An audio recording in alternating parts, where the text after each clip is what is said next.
बच्चों, आज मैं आपको व्याकरण में संधि सध्यन का अध्ययन करेंगे। सबसे पहले देखेंगे संधि किसे कहते हैं। संधि हमेशा ध्यान देना, पर सनकर्ष संहिता अर्थात दो वर्णों के सार्थक मेल को संधि कहते हैं। यहाँ पर दो वर्ण हों उनको मिला करके यानी कुछ सार्थक मेल मिल रहा हो लेकिन उससे कोई अर्थ निकल रहा हो उसे हम संधि कहते हैं। ध्यान देंगे आगे। अब प्रश्न उठता है संधि के भेद। संधि के भेद कितने होते हैं? संधि के मुख्य रूप से 3 भेद होते हैं। सबसे पहले ध्यान रखना, मुख्य स्वर संधि, व्यंजन संधि और विसर्ग संधि। स्वर संधि ज़्यादातर स्वरों में होती है और जब व्यंजन का प्रयोग होता है व्यंजन संधि होती है, जहाँ विसर्गों का प्रयोग होता है वहाँ विसर्ग संधि होती है। ये आपको सूक्ष्म रूप से इसका अध्ययन होना चाहिए। अब आगे ध्यान दीजिए, सबसे पहले कौन सी संधि थी? स्वर संधि।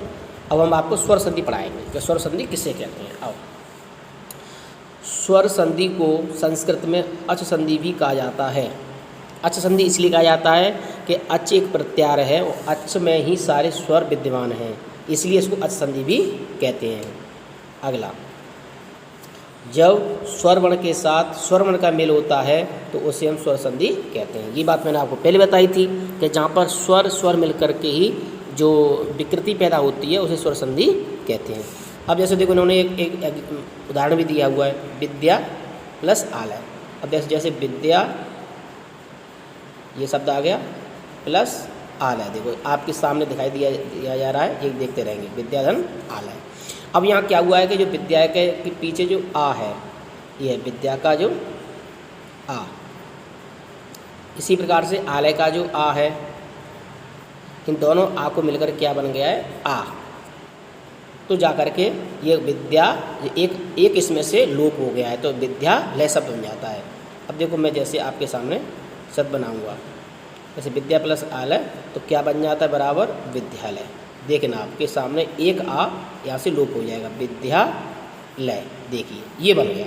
अब इसमें जो आ था और ये जो आ था दोनों को आ बन करके यहाँ आ रह गया, ये आ लोप हो गया तो विद्यालय शब्द बन गया। इसी प्रकार से स्वर संधियों में मिला करके शब्द बनते हैं। इसी प्रकार से मैं आपको अब आगे इसी बताता हूँ कि स्वर संधि कितने प्रकार की होती है। अभी तक आपने जाना था कि संधि मुख्य रूप से 3 प्रकार की होती है, स्वर संधि, व्यंजन संधि, विसर्ग संधि। अब आप जानेंगे कि स्वर संधि कितने प्रकार की होती है। अब देखिए स्वर संधि 5 प्रकार की होती है। ये 5 प्रकार की होती है, जैसे दीर्घ संधि, गुण संधि, वृद्धि संधि, यण संधि और अयादि संधि। तो आज हम केवल स्वर संधि के दीर्घ संधि का ही अध्ययन करेंगे। इसमें दीर्घ संधि को पढ़ेंगे।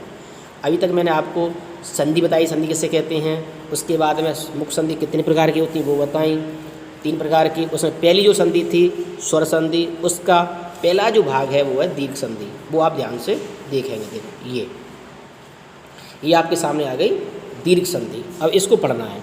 अब दीर्घ संधि का जो सूत्र होता है अकह सवर्णे दीर्घ, ये कहता है अक एक प्रत्यार होता है और इस प्रत्यार में ये शब्द होते हैं अ ई उ री और री। ये जो अ के प्रत्यार है उसमें 5 वर्ण होते हैं, अ ई उ री री, ये 5 होते हैं। यदि इनके बाद ही समान स्वर जैसे अ ई उ री और री, यानी कि ऊपर जो 5 वर्ण दिए हुए नीचे दिए हुए, ये आपस में आमने सामने यदि कोई सा वर्ण आ जाता है तो इनके स्थान पर क्या होता है? दीर्घ ही आता है। जैसे इन दोनों का दीर्घ क्या हुआ? बड़ा आ। तो ये ध्यान देने की बात है कि यहाँ पर अब मैं आपको बताऊँगा इन दोनों की जगह पर क्या आ जाएगा। यदि अ ई उ री र के सामने अ यू री री होते हैं तो मिलकर क्या बनता है? बड़ा आ।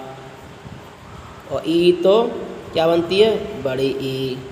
ऊ तो बड़ा ऊ, री तो बड़ी री है, री तो री, ये बनता है। ये आपको ध्यान देने की बात है। ये 5 दीर्घ हो जाते हैं। इसका नाम ही दीर्घ संधि है तो इसमें क्या हो जाता है? दीर्घ हो जाता है। दीर्घ मीन्स बड़ा। अब देखो मैं यहाँ पर कुछ आपको उदाहरण दूंगा। जैसे शब्द है धनार्थी, तो आप देख रहे होंगे धन प्लस अर्थी है, तो धन का जो क्या है अ, अर्थी का अ, क्या हो गया बराबर आ। तो शब्द क्या बन गया धनार्थी। तो धन का जो अ और अर्थी का अ दोनों मिला के बड़ा क्या हो बड़ा आ हो गया, तो धनार्थी शब्द बन गया। इसी प्रकार मैं आपको करके दिखाता हूँ, जैसे धन प्लस अर्थी ये है, ये हो गया धनार्थी का विच्छेद क्या हुआ धन प्लस अर्थी। अब इसमें से जो धन में से क्या निकला, इसमें से अ छोटा आ, तो ये हलंत हो गया। अर्थी का आ गया, क्या हो गया बड़ा आ हो गया। तो अब ये आ तो दोनों की जगह पे ये आ गया, तो ये दोनों लोप हो गए। तो लोप हो जाएंगे तो यहाँ क्या आ जाएगा धना बड़ा आ गया, ये अठी गया, थी लगा दो, क्या बन गया धनार्थी बन गया। ये भी ओ आ का लोप हो गया, इन दोनों की जगह पे बड़ा आ गया, तो धनार्थी शब्द बन गया। इसी प्रकार से हम एक एक करके शब्द यहाँ पर बना लेंगे। देखिए अब जैसे विद्यार्थी है, अब इसमें बड़ा आ गया, बड़ा आ प्लस आ बराबर क्या आ जाएगा बड़ा आ। हमेशा ध्यान देना, चाहे आगे या पीछे कोई छोटा आ हो या बड़ा आ हो या दोनों बड़े आ हैं या दोनों ही छोटे आ हों, तब भी बीच लास्ट में क्या बचता है दीर्घ ही बचता है। जैसे आप देख रहे हैं विद्यार्थी में बड़ा आ के क्या हो गया, क्या हुआ यहाँ पर बड़ा आ गया है, ऐसे आ का आ हो गया है। अब गिरीन्द्र शब्द है तो गिरी का ई और छोट इंद्र का ई, तो बड़ी ई आई है।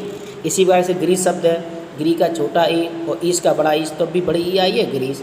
इसी प्रकार से विदुद है तो विदु प्लस उदय, तो यहाँ पर देख रहे होंगे कि छोटा ऊ बड़ा ऊ क्या बन गया है बड़ा ऊ। ऐसे चमूर्जा चौप्लस ऊर्जा, तो इसमें भी बनाओ। ऐसे री का पितृनम लिखा हो, देखा हुआ आपने, तो पितृ प्लस ऋणम, तो री और री बन के क्या हो गया बड़ी री बन गया, तो पितृनम बन गया। तो इसका नाम है दीर्घ संधि। ये हमेशा दीर्घ ही करता है, यानी कि कैसे भी शब्द आएँ, चाहे ह्रस्व आएँ या दीर्घ आएँ, ये हमेशा आगे चल करके दीर्घ ही करता है। इसका नाम है दीर्घ संधि। ये ध्यान देना, ये 5 इनों में होता है, ये भी ध्यान देना है। किस किस में होता है अ ई उ री ल, ये शब्द याद रखने हैं। इन्हीं शब्दों में दीर्घ संधि होती है और इन्हीं के सामने समान स्वर होंगे, यही समान स्वर होंगे, तभी जा कर के दीर्घ संधि होगी। ये ध्यान देने की बात है। अब देखिए अब आगे है गुण संधि। अब इसका दूसरा जो संधि का जो दूसरा जो भाग है वो क्या है गुण संधि। देखिए गुण संधि का सूत्र होता है आदेन गुणः। ये क्या करता है कि ये कहता है आ के बाद ई उ री र आते हैं, तब क्रमशः एको य ओ अ र हो जाता है। मैं आपके सामने एक चार्ट बना के दिखा रहा हूँ। ये कहता है ई उ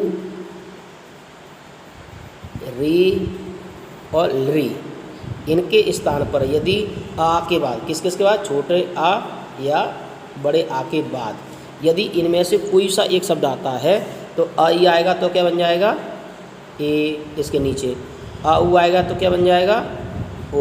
ये ध्यान देने की बात है। और री के नीचे आ री मिल जाएगा तो अर आएगा,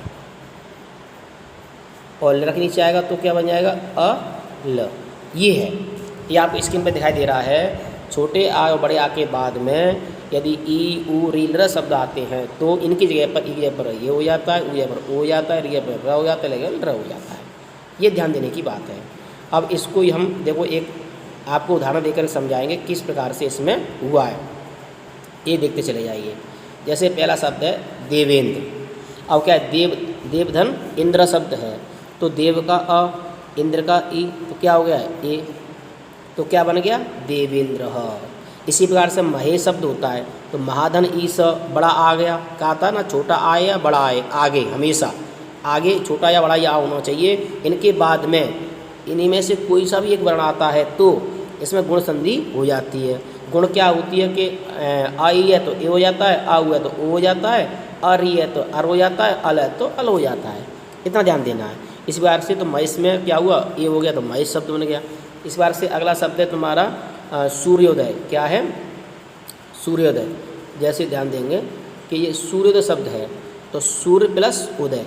अब आगे सूर्य का आ है, उदय का उ आ गया तो क्या हो जाता है ओ। आपको बताया गया था कि यदि उ आता है तो क्या होता है ओ होता है, तो सूर्योदय बन गया। जैसे जलोर्मी है, जल के पीछे क्या आए उर्मी में बड़ा उ आ गया तो बड़ा उ आए चाहे छोटा उ आए क्या हो जाता है ओ हो जाता है, तो जलो शब्द बन गया। इसी प्रकार से आप इन शब्दों को बना लेंगे। गुण संधि आपकी समझ में आ गई। गुण संधि में केवल इतना ही समझना है कि आ के बाद में ई उ री र आते हैं तो क्रमशः ए ओ और अल हो जाते हैं। और ये आपको यहाँ पर उदाहरण दिया हुआ है, इनको ध्यान से देख लेंगे। धन्यवाद।